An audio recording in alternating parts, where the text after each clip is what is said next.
Всем привет, дорогие мамочки!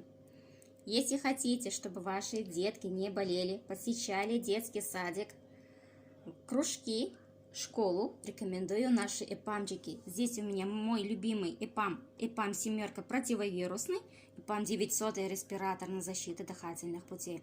Каждый день обязательно я даю сыну утром ЭПАМ 7 под язык, и вечером, чтобы мой сын не заразился, ходил хорошо в детский садик.